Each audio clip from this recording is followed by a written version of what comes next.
नमस्कार मित्रांनो, माझे नाव ज्योतिष विशारद दीपक पंडित पुणे. आपले हे चॅनल ॲस्ट्रो तारा तुम्ही आपल्या सर्वांचे सहर्ष स्वागत करीत आहे. मित्रांनो, आज आपण जाणून घेणार आहोत मंगळाचं तुळा राशीत होणारं 13 सप्टेंबर 2025 ला गोचर भ्रमण, जे 27 ऑक्टोबर 2025 पर्यंत हा कालावधी आहे. 45 दिवसांचा भला मोठा कालावधी आहे.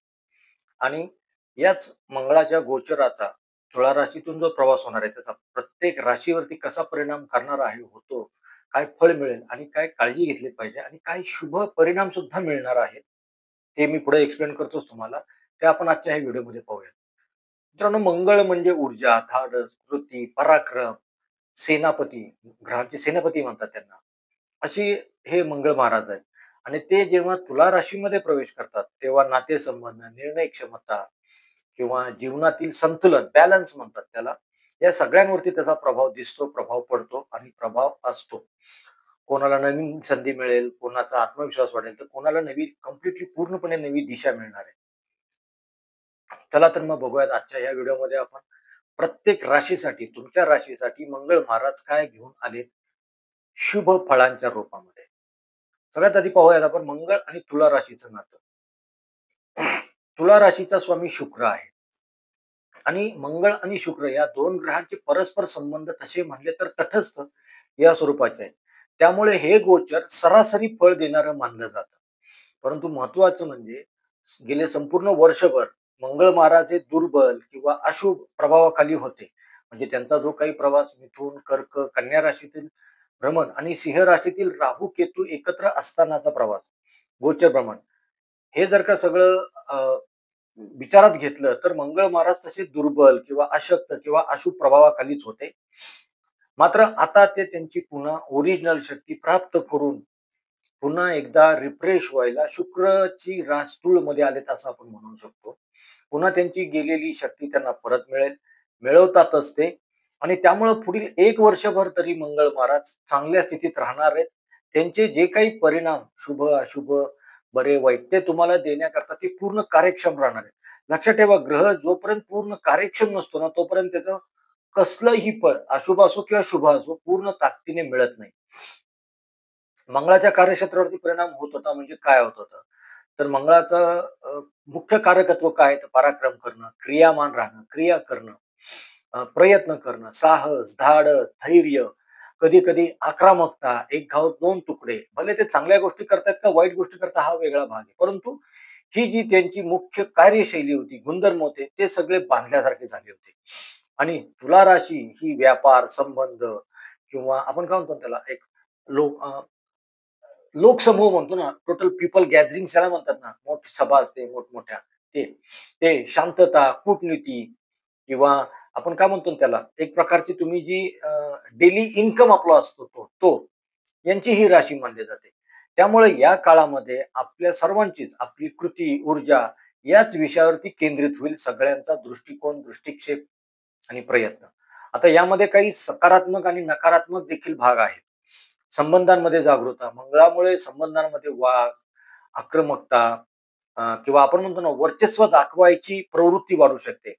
पण तुला राशी ही मुळातच शांततेची असल्याने, शांततेचं प्रतीक असल्याने, बॅलन्स संतुलन करण्याची राशी असल्याने बहुतेक ठिकाणी कूटनीती, शांततेने मार्ग निघण्याची शक्यता आहे. सल्ला काय आहे? यामध्ये काय काळजी घेतली पाहिजे? तर मुख्य म्हणजे आक्रमकता टाळून संरक्षणात्मक किंवा सहकार्याची भूमिका ठेवून राहावं लागेल. व्यवसाय आणि उपक्रम म्हणलं तर तुळा राशी ही मुळातच व्यापारी तत्वाची, व्यापाराची, धंद्याची, डेली इन्कमची रास आहे आणि मंगळ येथे येतात म्हणजे नवनवीन योजना, धाडस, पुढाकार घेण्यात ते प्रवृत्त करतात. व्यापारी आणि व्यावसायिकांना हा काळ सक्रिय राहण्याचा आणि नवीन दिशा शोधण्याची संधी देणारा आहे. मुख्य म्हणजे मंगळ जेव्हा तुळा राशीत येत आहे तेव्हा एक प्रकारचा प्रापकर्तरी योग बनत आहे. आता तो कसा? तर तुळा राशीत जेव्हा येतात तेव्हा आपण काय म्हणतो ना त्याला, की सिंह राशीत आपण काय म्हणू त्याला ना, की मंगळ हा तुला राशीत व केतू सिंह राशीत असल्याने कन्या राशीभोवती एक पाप कर्तरी रोग तयार होतोय. ज्यामुळे तुमच्या कुंडलीमध्ये ज्या भावात, ज्या स्थानात कन्या राशी येते त्या विषयांबद्दल तुम्हाला थोडी कमी अपेक्षा ठेवणं, आसक्ती ठेवणं थोडं कॉम्प्रोमाईज मोडमध्ये राहणं किंवा कॉम्प्रोमाईज करायला तयार राहणं, ह्या गोष्टी कराव्या लागतील कन्या राशीकरता. हे सर्वच राशींकरता आहे. ज्या कुंडलीमध्ये तुमच्या ज्या स्थानामध्ये कन्या राशी पडते, त्या कारकत्वानुसार तुम्हाला थोडं कॉम्प्रोमाईज करावं लागेल. तिथे निराश व्हा व अडथळे येण्याची शक्यता आहे. मंगळाची दृष्टी जर का बघितली आपण, तर मंगळाची 4थी दृष्टी मकर राशीवरती पडते. मकर राशीच्या निगडीत ज्या स्थानात आहे, ज्या भावात पडते, त्या गोष्टींवर नियंत्रण ठेवण्याची इच्छा व कृती वाढेल. 7वी दृष्टी मेष राशीवरती पडते. मेष राशी म्हणजे वर्चस्व, आक्रमकतेची शक्यता आहे. ज्यामुळे ज्या भावात मेष राशी आहे, त्या तिथे तुम्हाला थोडासा संयम ठेवावाच लागेल. चांगली बाब म्हणजे मंगळ स्वतःच्या राशीवर दृष्टी टाकत असल्यामुळे तिथे एक प्रकारची संरक्षणात्मक ऊर्जा तुम्हाला प्रदान केली जाईल. 8वी दृष्टी वृषभ राशीवरती पडते. ही पण पुन्हा शुक्राचीच रास आहे. त्यामुळं कुंडलीमध्ये ज्या स्थानात तुमची वृषभ राशी पडते आणि आणि त्यात आधीच पुन्हा शनीची पण दृष्टी आहे. त्यामुळं आपण काय म्हणतो ना त्याला अचानक बदल, अस्थिरता, हा तणाव निर्माण होऊ शकतो. आणि या काळामध्ये अ, वृषभ राशी ज्या स्थानात पडते, त्या कारकत्वानुसार, त्या स्थानानुसार, त्या स्थानाच्या गुणधर्मानुसार तुम्हाला थोडं त्या बाबतीत सावध राहावं लागेल. इतर ग्रहांचा संयोग जर का आपण बघितला मंगळाच्या दृष्टीने, तर राहू आणि गुरुची दृष्टी तुळा राशीवरती पडते. म्हणजे राहूची 9वी दृष्टी आणि गुरु महाराजांची 5वी दृष्टी पडते. म्हणजे अ, मंगळ महाराज जे आहेत ना तुलेतले, ते पूर्णपणे राहूच्या आणि गुरुच्या दृष्टीखाली येत आहेत. त्यामुळे ज्या भावात तुळा राशी पडते, परत सांगतो, तुमच्या कुंडलीमध्ये तुला राशी ज्या स्थानात पडते, तिथे घटनांचा वेग वाढेल आणि मोठी हालचाल घडेल. ज्याला आपण म्हणतो ना ॲक्टिव्ह होणं, ते स्थान तुमचं ॲक्टिव्ह होईल, सक्रिय होईल. गुरु मंगळ हा एक प्रकारचा तणाव देखील असू शकतो. आता गुरु कर्क राशीतून जेव्हा योग करतोय, कर्क राशीत आल्यानंतर म्हणजेच भावना आणि न्याय भावना यामध्ये संघर्ष होऊ शकतो. शनी मीन राशीत आहेत, पण ते वक्री असल्याने जुने पॅटर्न, जुन्या चुका समोर येऊ शकतात. नवी दृष्टी पुढे घेऊन चालण्याची संधी मिळेल. नुकतंच 7 सप्टेंबरला मीन राशीमध्ये चंद्रग्रहण पार पडलेले आहे. या काळातील भावनिक उर्मी प्रबळ होईल आणि संबंधामध्ये, अन्यायाच्या चर्चांमध्ये लोक जास्त ऍक्टिव्ह होतील, रिॲक्टिव्ह होतील. या काळातील प्रश्न काय असतील आणि मुख्य शिकवण काय असेल? तर त्या शांततेसाठी लढतोय का की फक्त भांडण टाळण्यासाठी गप्प बसतोय? हा प्रश्न. मी सत्य बोलतोय का केवळ संबंध टिकवण्यासाठी मुखवटा घालत आहे? आणि मी हे करून बॅलन्स होईल का नाही होईल, भांडणं मिटतील का नाही मिटतील, वाद टाळले जातील का नाही टाळले जातील, ह्या सगळ्यांची तुम्हाला एक प्रकारची शिकवण मिळेल आणि हे प्रश्न ऑटोमॅटिकली तुमच्या मनात उभा राहतील. मंगळ तुळा राशीमध्ये आपल्याला शिकवतो की लढाई देखील किंवा वादविवाद देखील एक प्रकारचे अट्रॅक्टिव्ह असू शकतात किंवा सामोपचाराने मिटवता येण्याच्या दृष्टीने असू शकतात. म्हणजेच आपल्या हक्कांसाठी, न्यायासाठी उभे राहणे, पण त्याच वेळी सुसंवाद, सुसंस्कृतपणा, योग्य त्या शब्दांची निवड, समोरच्याला न दुखवता व्यक्त होणं किंवा आपलं मत व्यक्त करणं आणि आपलं मत समोरच्याकडून मान्य करून घेणं, ही एक आहे. आता मी जेव्हा एवढं सांगतोय, तेव्हा हे प्रत्येक स्थानामध्ये तुमच्या आता मेष राशी जर का धरलं, तर तुळा राशी 7म स्थानात पडते. तेच जर का आपण अ, अ, मकर राशी बघितली, तर मकर राशीच्या 10म स्थानामध्ये तुळा राशी पडते. म्हणजे तुम्हाला स्थान परत्वे प्रत्येक राशीला फलं वेगळी मिळणार आहेत, कारकत्व वेगळी मिळणार आहेत आणि सगळ्यात महत्त्वाचं तुळा राशीतील शुक्र च्या राशीतील हा मंगळ महाराज तुम्हाला काही ना काहीतरी शुभ फलित, शुभ योग, शुभ गोष्टी घडवणार आहेत. ते सुद्धा मी प्रत्येक राशीच्या वेळेला तुम्हाला एक्सप्लेन करेन. हे गोचर जे आहे ना, ते एक प्रकारचं संतुलन शिकवणार आहे. शुक्र ही मुळातच स्त्री तत्वाचा ग्रह आहे. त्यामध्ये तुळा राशी ही बॅलन्स करणारी आहे. अ, काय म्हणतो आपण त्याला एक प्रकारची हसतमुख चेहऱ्याची रास आहे आणि तिथे आक्रमक, ऊर्जावान असे मंगळ महाराज आहेत. त्यामुळं मंगळाची ऊर्जा कशी वापरायची हे तुम्हाला अतिशय चांगल्या प्रकारे अ, जाणीव निर्माण करणारं, जाणीव देणारं असं हे गोचर राहणार आहे. त्यामुळे संबंधांमध्ये कुठल्याही प्रकारचं वर्चस्व न दाखवता उलटं त्या संबंधांना संरक्षण कसं देता येईल. व्यवसायामध्ये धाडस करायचं, पण अति झुकून घेऊ नये आणि भावनिक वाद टाळून आपण काय म्हणतो ना प्रॅक्टिकल राहून संयम, कूटनीती, थोडंसं डिप्लोमॅटिकली, थोडंसं शहाणपणाने वागून, बोलून आणि ॲक्टिंग करून तिथं त्या केसमध्ये तसं वागून तुम्ही मार्ग काढू शकता. आणि खरं सांगू का मित्रांनो, तर मंगळ महाराज आता खरोखर बलशाली होणार आहेत. त्यांचा जर का योग्य त्या प्रकारे त्यांच्या ऊर्जेचा, पॉवरचा वापर केला ना, तर हा कालावधी संबंध दृढ करणारा, व्यवसायात नवी प्रगती घडवणारा आणि स्वतःला एक प्रकारची नवी शिस्तीत घडवणारा ठरू शकतो. आता आपण पाहूयात संपूर्ण 12 राशींकरता हा कालावधी काय फळ देतोय, काय परिणाम, काय शुभ लाभ तुमच्या पदरात पडणार आहेत आणि काय थोडेसे उपाय. मेष राशी. मेष राशी आता जर का पाहायला गेलं तसं, तर मेष राशीच्या करता हे मंगळ महाराजांचं सप्तम स्थानातून गोचर भ्रमण होत आहे. सप्तम स्थान काय आहे आपले संबंध, डेली इन्कम, विवाह, जोडीदार, लाईफ पार्टनर, बिझनेस मधले बदल, पार्टनरशिप या संबंध दाखवतात आणि याच्यावरती तुमचा थेट परिणाम होणार आहे. मतभेद वाढू शकतात. अहंकारामुळे वाद संभवतात. मग ते तुमचे असतील किंवा पार्टनरचे असतील.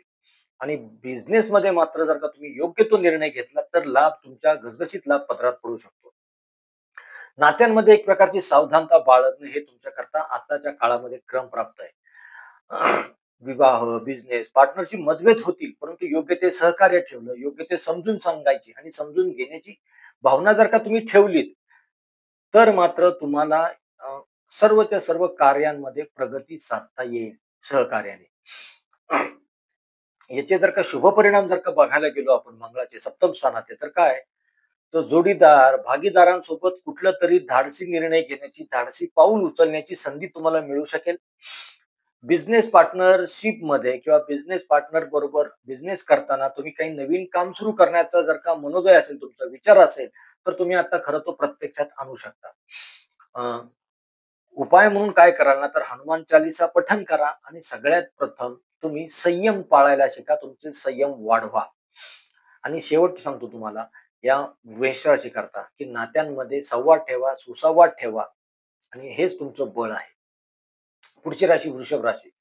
वृषभ राशीच्या षष्ठ स्थानात नाही गोचर भ्रमण होत आहे. षष्ठ स्थान काय दाखवतं? रोग, ऋण, रिपू, शत्रू. आपलं डेली आपण जी सेवा देतो, सेवाभाव, मामा, मातुल घराणं, मावशी ते दाखवतो. कोर्ट कचेरी. त्यामुळं जे वृषभ राशी जातक या गोचरीचा काय परिणाम होईल? तर शत्रूंवरती विजय मिळेल. कोर्ट कचेरीच्या कामामध्ये किंवा कोर्ट कचेरीच्या केसेसमध्ये तुम्हाला यश मिळायची शक्यता आहे. कामामध्ये जिद्द वाढेल, पण तुम्हाला आरोग्याची काळजी घ्यावी लागेल. अ, शत्रूंवर विजय हे तर तुमच्याकरता ब्रीदवाक्य होणारच आहे. परंतु उगाचच कोणाशी शत्रुत्व वाढू नका. जाता-जाता शत्रुत्व निर्माण करून मग मिळणारे जे विजय ठरतं, अशी भावना ठेवू नका. मुख्य म्हणजे स्पर्धेमध्ये यश मिळेल. जे स्पर्धा परीक्षामध्ये भाग घेऊ इच्छितात त्यांना यश मिळेल. आरोग्याकडे दुर्लक्ष करू नये हा तुमच्याकरता सगळ्यात मोठा मेसेज आहे. मंगळ जेव्हा षष्ठ स्थानातून गोचर भ्रमण करतो, तेव्हा मोस्टली असं बघण्यात आलेलं आहे, की तुमचे बॉसेस सुद्धा बदलतात. कदाचित तुम्ही जॉब नाही बदलत, पण तुमच्या बॉसची बदली होऊ शकते किंवा जुना बॉस जॉब सोडून त्या जागी नवीन बॉस सुद्धा यायची शक्यता असते. आरोग्य सुधारण्याची संधी, जुन्या समस्या कमी होतील. हे तर गोष्टी तुमच्या बाबतीत घडतातच आहे. परंतु आपण काय म्हणतो ना त्याला, की शुभ परिणाम म्हणजे काय आहे?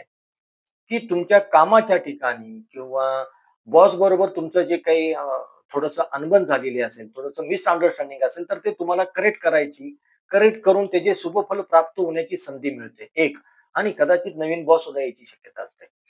उपाय म्हणून काय करा ना, तर तुम्ही मंगळवारी हनुमंताच्या मंदिरामध्ये जाऊन गूळ आणि चणे याचा प्रसाद अर्पण करा आणि तो तिथे झालेल्या भक्तांना वाटप करा आणि तुमची वेळोवेळी आरोग्य तपासणी करून घ्या किंवा आरोग्याच्या जर का काही तक्रारी असतील आणि त्याची पथ्यपाणी औषधोपचार चालू असतील तर ते करा.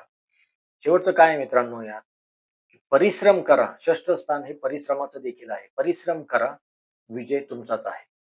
पुढची राशी आहे मिथुन राशी. मिथुन राशी करता हे गोचर भ्रमण जे होतंय मंगळाचं ते पंचम भावातून होतंय. पंचम स्थान म्हणजे काय? आपले प्रेम संबंध, आपली संतती, आपली मुलं, आपली बुद्धिमत्ता, आपली क्रिएटिव्हिटी, तुमचं स्वतःचं काय म्हणतो ना त्याला कला क्षेत्रातलं तुमचं स्वतःचं जो इंटरेस्ट असतो किंवा स्वतःची तुमची कलात्मकता, सर्जनशीलता ज्याला म्हणतात, एक्सप्रेशन ते त्याचं स्थान आहे. त्यामुळे या संबंधांमध्ये काही थोडेसे चढ-उतार मिथुन राशीच्या लोकांना आढळतील. पंचम स्थान हे सट्टा लॉटरी जुगाराचं देखील आहे. त्यामुळं कुठल्याही प्रकारच्या गुंतवणुकीमध्ये जोखीम घेऊ नका. एक. दुसरी गोष्ट मध्ये प्रेमामध्ये हट्टीपणा टाळा. मी म्हणतोय तेच खरं, मी म्हणतोय तसंच व्हायला पाहिजे असं अजिबात नाही. होत नाही, होणार नाही, करायच्या भानगडीत पडू नका. सगळ्यात महत्त्वाचं जे मिथुन राशीचे जातक आहेत त्यांनी प्रेमामध्ये सावधानताच बाळगावी. प्रेमामध्ये, प्रेमाच्या संबंधामध्ये वाद होणं, गैरसमज होणं, तू-तू, होणं किंवा आपण काय म्हणतो ना, इगो क्लॅशेस होणं या गोष्टी घडू शकतात. मुलांशी मतभेदाचे योग आहेत. मुलांशी मतभेद होतील. त्यांना समजून घ्या. त्यांना नक्की काय म्हणायचं हे तुम्ही आधी जाणून घ्या. तुमच्या काही क्रिएटिव्ह आयडिया असतील, तर त्या अंमलात आणणं तुमच्याकरता कठीण होईल. पण त्याच्यावरती जर का योग्य त्या प्रकारे काम केलं, तर मात्र त्यातनं यश तुम्हाला अफाट मिळू शकतं हे लक्षात ठेवा. कारण मंगळ महाराज हे पराक्रमाचे कारक आहेत.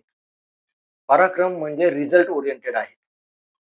पेंडिंग ठेवणं त्यांना अजिबात आवडत नाही. याचे शुभ परिणाम जर का म्हणाल, तर 5वा भाव पंचम स्थान हे तुमचं ॲक्टिव्ह होतंय, सक्रिय होतंय. त्यामुळे प्रेम संबंधांमध्ये प्रगती देखील होऊ शकते. वादावादी होणं, वाद होणं, विसंवाद होणं या गोष्टी घडून त्या जर का तुम्ही स्मार्टली हँडल केल्या, तर ते प्रेम संबंधामध्ये प्रगती होऊ शकते.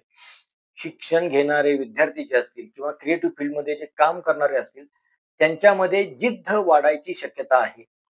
आणि जे तुमचे संतती आहे त्यांच्याकरता मात्र हा लाभकारी, लाभप्रद ठरणारा, लाभ देणारा कालावधी हा सुद्धा तितकाच आहे हे लक्षात ठेवा. उपाय म्हणून काय कराल तर भगवान गणेशाची उपासना करा. लाल रंगाचं फळदान करा. अ, गणपती महाराजांना लाल रंगाचं फळ अर्पण करा. आणि सगळ्यात महत्त्वाचं तुमच्याकरता एकच नियम आहे. शांत राहा आणि नाती जपा. पुढची राशी कर्क राशी.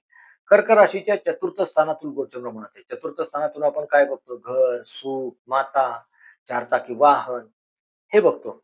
त्यामुळे निश्चितपणे त्याच्यावरती नाही म्हणलं तरी थोडासा परिणाम होईल. आईच्या आरोग्याची काळजी घ्यावी लागेल. घरामध्ये थोडंसं तणावाचं वातावरण किंवा तणावाची परिस्थिती असू शकते. त्यामुळे त्याची काळजी घ्यावी लागेल. वाहन आणि मालमत्ता काही खरेदी-विक्री करायचा जो कोणी प्रयत्न करत असेल, तर त्याच्या बाबतीत तुम्हाला थोडी सावधगिरी बाळगावी लागेल. घरामध्ये काही दुरुस्तीची कामं निघतील, त्यामध्ये खर्च वाढेल आणि सगळ्यात महत्त्वाचं काय आहे, या काळामध्ये तुमच्याकरता घरगुती तणाव निर्माण होणार आहेत. पण तुम्ही जर का ते स्मार्टली हँडल केलेत किंवा तणावाची परिस्थिती जर का थोडीशी कल्पकतेने, हुशारीने जर का तुम्ही ती टॅकल केलीत, हँडल केलीत किंवा समझोता केलात, तर मात्र तुम्हाला अफाट यश मिळेल. घरच्या आघाडीवरती प्रचंड शांतता नांदलेली तुम्हाला आढळेल. घरगुती कामात खर्च होणं, ऊर्जा तिथं वापरली जाणं, दुरुस्ती किंवा रिनोव्हेशन किंवा काही बदल करणं असेल. कारण ही शुक्राची रास आहे आणि तिथं मंगळ आलेले आहे. त्यामुळं शुक्राचा काय म्हणतो ना त्याला आपण, शुक्राचा आकर्षकपणा आणि मंगळाची काम करायची वृत्ती, ऊर्जा याचं एकत्रीकरण होऊन तुम्ही काहीतरी चांगलं करू शकाल आणि चांगलंच दिसेल ते. नवीन वाहन खरेदीची शक्यता आहे. हे नवीन वाहन खरेदी करताना थोडंसं काळजीपूर्वक थोडी माहिती घेऊन आणि नवीन ट्रेंड वगैरे बनवून घ्या. आईशी संबंध सुधारतील हे मात्र तुम्हाला तुमच्या बाबतीत घडणारे सगळ्यात शुभ घटना आहे. उपाय म्हणून काय कराल तर दुर्गा उपासना करा, दुर्गेची आराधना उपासना करा, दुर्गा मंत्राचा जप करा, दुर्गा सप्तशतीचा पाठ करा, कुटुंबाशी सुसंवाद ठेवा. मित्रांनो शेवटी काय आहे ना, की घरगुती शांतीसाठी आपले बाहेर कितीही काही कामातले उपद्व्याप असू द्यात, तिथले टेन्शन असू द्यात, लोड असू द्यात. पण घरी येताना ते सगळे घराच्या बाहेर, उंबऱ्याच्या बाहेर ठेवूनच यायचं असतं. हे जर का तुम्ही नियम पाळलात, योग्य त्या ठिकाणी योग्य तेवढा संयम बाळगलात, संयम तुमचा वाढवलात, तर मात्र शांती घरातली तुमच्या कुणीही हिरा देऊ शकणार नाही हे लक्षात ठेवा. पुढची राशी सिंह राशी. सिंह राशीच्या तृतीय स्थानामध्ये एक गोचर प्रमाण होत आहे. आता तृतीय स्थानातून काय बघतो आपण? धाडस, पराक्रम, छोटे प्रवास, शेजार-पाजारी आपले, छोटे बहीण-भाऊ यांचं हे स्थान आहे, भावंडांचं हे स्थान आहे. त्यामुळे निश्चितपणे तिथं परिणाम होणार. धाडस वाढेल तुमचं. कामामध्ये तुम्ही काहीतरी नवीन प्रयत्न कराल, नवीन प्रयत्न होतील. परंतु भावंडांशी, शेजार-पाजाऱ्यांशी मतभेद टाळा, टाळण्याचे प्रयत्न करा. मतभेदाचे प्रसंग किंवा क्षण निर्माण होत असतील, तर तिथून कसं सफाईदारपणे बाहेर पडता येईल याची खबरदारी घ्या. लहान-लहान, छोटे-छोटे प्रवास वाढायची शक्यता आहे सिंह राशीच्या जातकांकरता आणि ते फायद्याचे देखील असणार आहे. मुख्य म्हणजे काय आहे ना, की जेव्हा सिंह रास आहे आणि तृतीय स्थानातून मंगळ महाराज जात आहेत, तर ते तृतीय स्थानाचे कारक पण तशा अर्थाने मंगळ महाराजांकडे दिलं जातं. तर मंगळाचं हे जे गोचर प्रमाण आहे, ते सिंह राजाची रास आहे आणि तिथे सेनापती जात आहेत. म्हणजे तुम्ही जर का प्रॉपरली कोऑर्डिनेशन ठेवलं तुमचं स्वतःचं आणि तुमच्या विचार प्रवृत्तीचं, काम करायच्या ऊर्जेचं, शक्तीचं, पराक्रम करायचं, तर यश मात्र तुम्हाला अतिशय घवघवीत मिळू शकेल. तुमच्या इतकं यशस्वी दुसरी कुठलीच रास नाहीये या मंगळाच्या गोचरामध्ये. फक्त त्याचा प्रॉपर यूज करावा लागेल.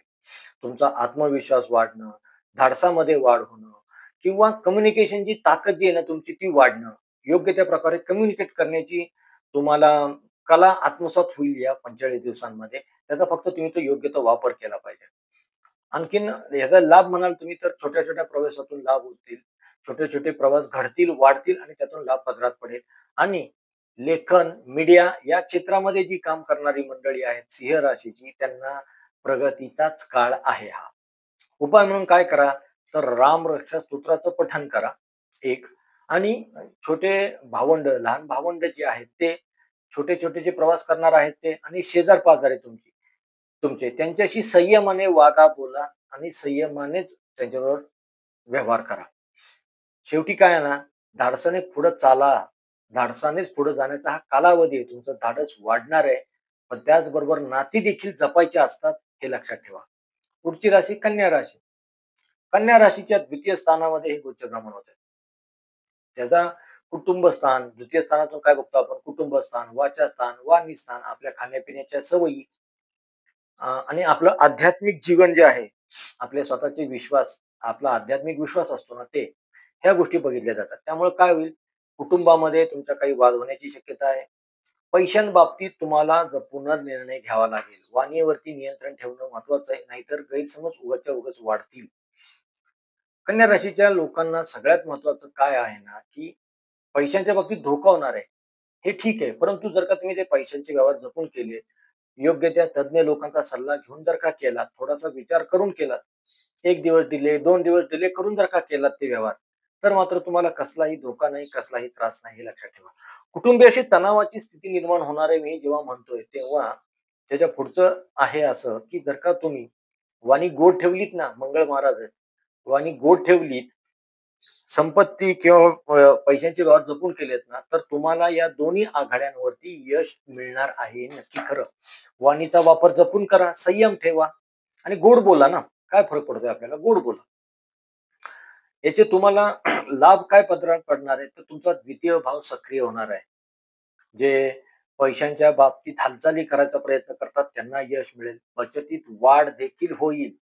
कारण मी आधीच म्हणालोय, की तुम्ही जर का पैशांचे व्यवहार जपून केलेत, तर जे कोणी सांगणारे खरोखर चांगले तुम्ही निवडले आहेत, तर ते तुमचे यातनं पैसे कसे बचत होतील हे तुम्हाला सांगतील. वाणी प्रभावी होणार आहे तुमची. द्वितीय स्थान ॲक्टिव्ह होतंय, वाणी प्रभावी होणार आहे. फक्त त्या प्रभावी वाणीचा योग्य तो वापर कसा करता येईल, कसा करावा, हे तुम्हाला आत्मसात करावं लागेल. आर्थिक नियोजनात यश मिळेलच तुम्हाला. कारण तुम्ही सल्ला तुमच्या डोक्याने करू नका आर्थिक नियोजन. कुठल्यातरी योग्य त्या तज्ञ व्यक्तींचा सल्ला घ्या. उपाय म्हणून काय कराल तर अ, गोड धान्य म्हणजे काय करायचं आपलं, की गोड जे पदार्थ करतो आपण खाण्याचे पदार्थ किंवा खीर वगैरे त्याचं दान करा आणि भाषा संयमित ठेवा. शेवटी काय आहे ना, तर सगळ्यात महत्त्वाचं तुमच्याकरता वाणी गोड ठेवा. बाकी सगळं जग तुमचं होईल. पुढची राशी तुळा राशी. तुळा राशीतच येतायत हे. त्यामुळे प्रथम तुळा राशीतनच गोचर रमण होत आहे मंगळ महाराजांचं. प्रथम स्थान म्हणजे काय आहे? आपला आत्मविश्वास, आपली पर्सनॅलिटी, आपली व्यक्तिमत्व, आपलं स्वतःचा ऑरा. तुम्ही स्वतः जगाकडे कसं बघताय किंवा जग तुमच्याकडे कुठल्या नजरेने पाहतंय, ते तुम्ही कसं प्रेझेंटेबल करताय. तुमची हेल्थ स्वतःची ह्या गोष्टी. नाती सुद्धा यातून बघितली जातात. त्यामुळं तूळ राशीसाठी तर हे गोचर अत्यंत महत्त्वाचं आहे. कारण एकतर मंगळ तुमच्या राशीत येत आहे. त्यांची चतुर्थ दृष्टी चतुर्थ स्थानावरती, चौथी दृष्टी चतुर्थ स्थानावरती पडते. 7वी दृष्टी सप्तम स्थानावरती मेष राशीत पडते आणि 8वी दृष्टी ही तुमच्या अ, अष्टम स्थानावरती पडते. जे की तुमचे इन्सेंटिव्ह, बोनस किंवा अशा प्रकारचा जो काही इन्कम आहे त्या स्थानावरती. त्यामुळं या काळामध्ये जेव्हा तुमचं प्रथम स्थान, लग्न स्थान, तुमची राशीच ॲक्टिव्ह होणार आहे, त्यावेळेला आत्मविश्वास वाढेल. पण त्यासोबतच राग आणि आक्रमकपणा वाढलेला तुम्हाला त्रासदायक ठरू शकतो. नाती टिकवण्यासाठी काही बाबतीत किंवा संयम बाळगणंच तुम्हाला आवश्यक आहे. हे लक्षात ठेवा. तुमच्याकरता एकच नियम आहे आता, आत्मविश्वास पण तो संयमित, हे ठेवा. मित्रांनो, मी मगाशी म्हणत होतो की याचा तुमचा आत्मविश्वास वाढणार आहे. त्याचबरोबर राग आणि काय म्हणतो ना, चिड पण वाढणार आहे तुमची. त्यामुळे त्याच्यावरती कंट्रोल करा. सगळ्यात महत्त्वाचं अ, धनस्थानाचा स्वामी तुमच्याकरता धनस्थानात आणि सप्तम स्थानाचा स्वामी तुमच्या राशीतच येऊन बसलेले आहे. त्यामुळं पैशांचा ओघ वाढणं एक किंवा आपण काय म्हणतो ना त्याला, की पैशांचं नियोजन करताना जी तुमची तारांबळ उडत होती, ती आता तेवढी होणार नाही. हे दुसरा आणि तुमचा वाढलेला कॉन्फिडन्स आहे ना, ते तुम्हाला समाजामध्ये, कामाच्या ठिकाणी तुम्हाला एका वेगळ्या प्रकारेच पुढे घेऊन जाणारा ठरणार आहे, हे लक्षात ठेवा.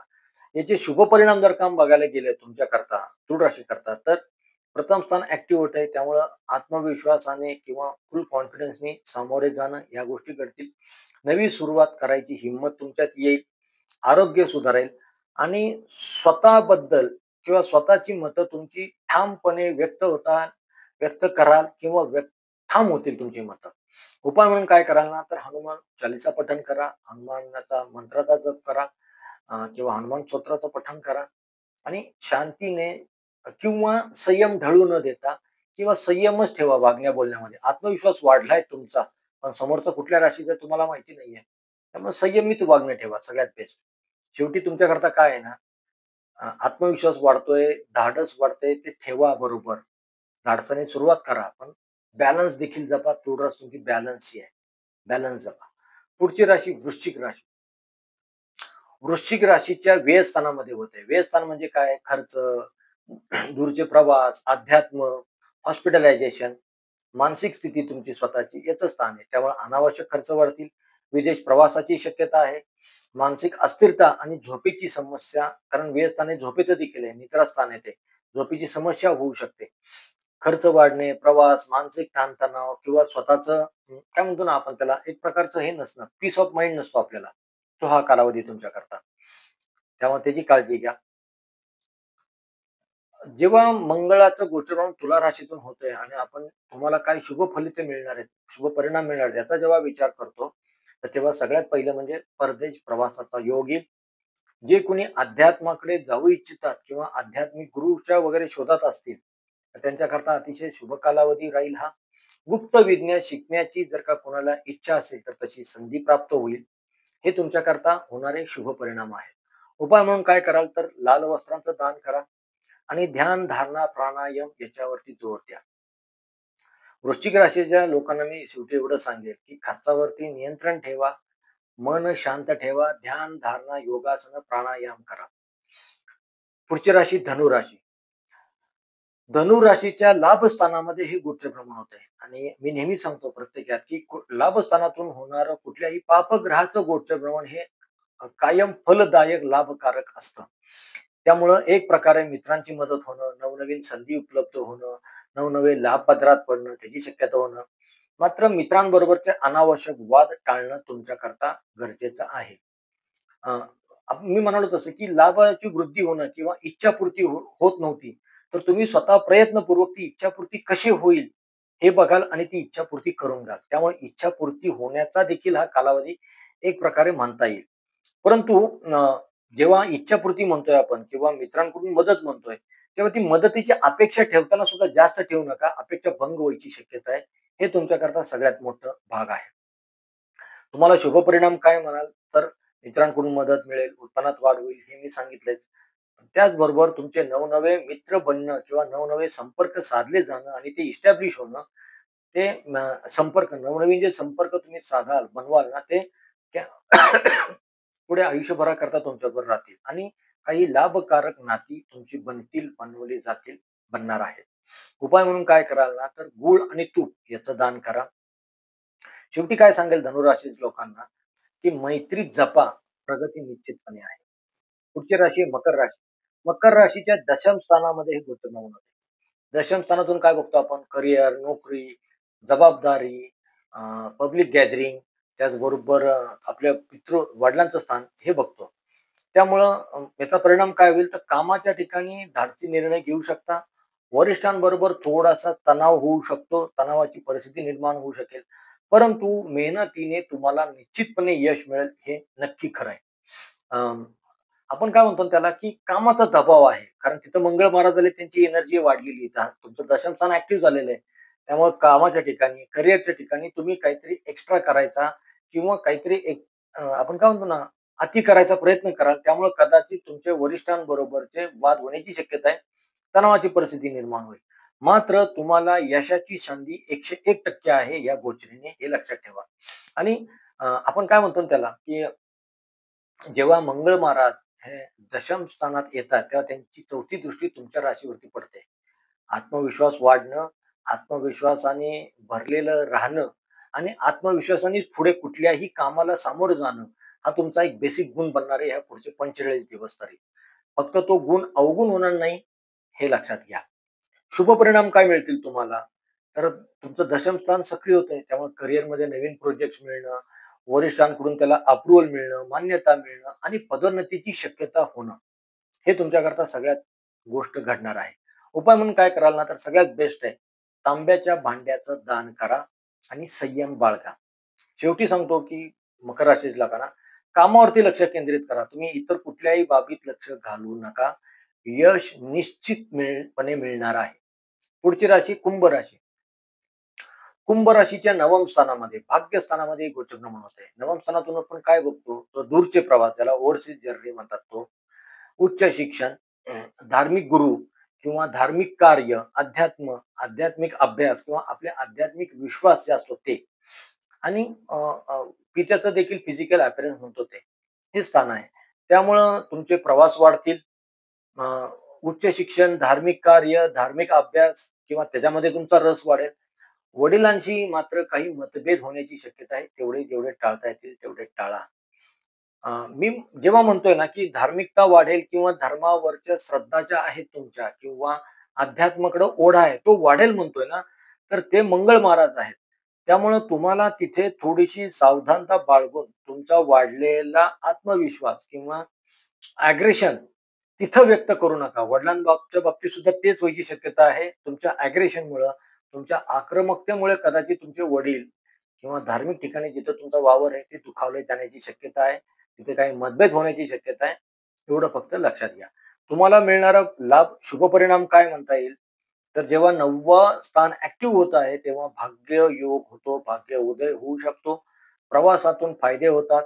धार्मिकता, उच्च शिक्षण आणि नवे ज्ञान तुम्हाला मिळणं क्रमप्राप्त आहे. उपाय म्हणून काय कराल ना, तर लाल फूल देवाला अर्पण करा. वडिलांचा आदर करा.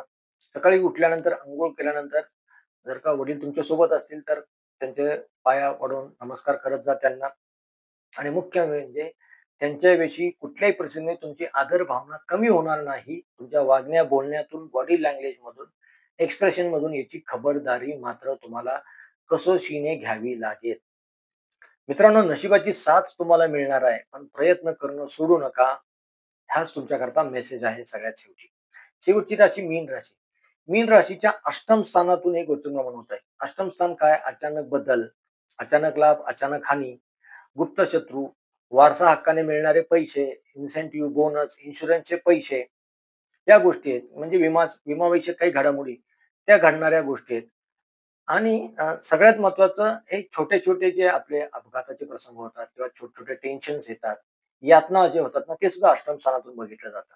तर हे मंगळाचं जेव्हा इथं गोचरप्रम होतंय, तर त्या बाबतीत तुम्हाला काय करावं लागेल? तर सगळ्यात पहिलं, की होणारे अचानक बदल जे आहेत ना, त्याला स्वीकारा. एक, आरोग्याच्या बाबतीत, अपघाताच्या बाबतीत काळजीपूर्वक राहा. रॅश ड्रायव्हिंग करू नका किंवा योग्य ते वेग मर्यादा, स्पीडचं लिमिट पाळून वाहन चालवा. जपून वाहन चालवा.